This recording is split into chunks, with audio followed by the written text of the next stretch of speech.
Hyvä. Aloitetaan Spartasta. 3. sija, uusi valmentaja. Aika myöhään sainattu valmentaja niin sanotusti syksyllä. Joukkue on kumminkin saatu suht hyvään kasaan. Minkälainen on tilanne nyt ja kommentit kaudesta? No, kausi on ollut hyvin ailotteleva, niin naiskäsittelyssä hyvin tapana. Ylös alas ja sitä rataa se syksyn joukkue mikä on, niin mitä syyskuussa sai, niin se ensimmäisen kerran oikeastaan oli viime pelissä uudestaan samalla kokoonpanolla kasassa, että sen verran paljon loukkaantumisia kauden aikaa, mutta ollaan saatu pikkuhiljaa paketoitua teikillä kasaan pelata todella haastaa loppupeleihin. Tässä on niin kuin sarjasysteemi tehty, niin saatu puolivuotta harjoitella näitä pelejä. Näin kuin aikaisemmin juteltiin joskus syksyllä, niin pienellä riskillä mentiinkin niin, että tai riskihän ei periaatteessa ole, vaan että nyt että ollaan menty aika kovaa ja sitten satsataan näin päin. Onko pelaaja tuntenut sen, että ollaan menty kovaa koko syksy ja missään vaiheessa ei oikein höllähtykään? No itse asiassa on se mennyt aika kovalta nyt jo, kun just kun pelaajat on tulleet pois, niin jos ne on jäänyt, niin niitä on hoidettu enemmän.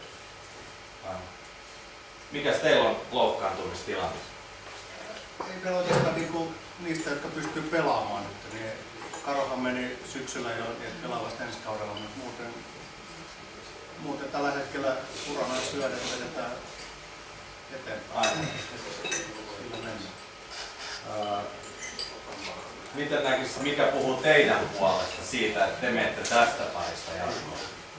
Tää on vaikea, mä en ole Turkuun toivonut millään tuossa kohtaa. Kuukausi sitten mä olisin voinut veikkaa, että Turku pelaa finaalissa, mutta nyt mun pitää ottaa jo takaisin sanat aika pahasta tässä kohtaa. Että lähinnä se, että jos me saadaan meidän aggressiivinen, systemaattinen kone toimimaan, niin kyllä me sitten viedään tuota sarjaa varmaan 2-1 tulee päättyä ja sieltä kotiedulla on aika iso merkitys tässä. Tullaan pitkiä matkoja käsipallomisesta, arkipelejä meillä kuitenkin pari kappaletta tässä sarjassa.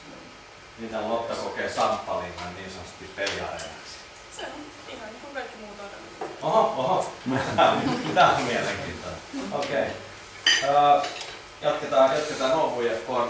Mikäs on joukkueen tilanne tällä hetkellä? Varmaan ailahtelevuutta oli myös teidän runkosarjassa ja näin poispäin. Mikä on tilanne tällä? Oli todella vaihtelevaa. Pelit meni aika joskus tosi hyvin ja välillä vähän huonommin, mutta nyt on ihan hyvä tilanne.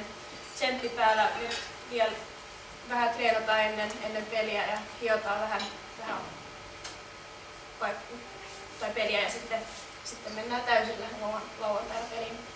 Kumman sä näet, onko teillä vai Spartalla parempi fyysinen kunto? Fyysinen kunto, kyllä mun pitää sanoa, että meillä on tietysti. Mitä Lotta sanoo tähän? Mä oon kyllä eri mieltä. Hyvä. Mikäs on ollut teidän loukkaantumistilanne Turussa? Meillä oli pari alkukaudesta, jotka loukkaantui aika pahasti ja on poissa koko kauden, mutta muuten meillä on ihan hyvä. Ja mikä sun mielestä puhuu teidän puolesta jatkoa tästä sarjasta? Meillä on hyvä fiilis joukkueessa ja me ollaan nyt pari vuotta, niin ei olla pärjätty niin hyvin loppupeleissä. Meillä on tosi kova halu ottaa tämä. Sen takia Jani on ihan oikeasti vedetä meitä. Hyvä, onko medialla kysyttävää joukkueella?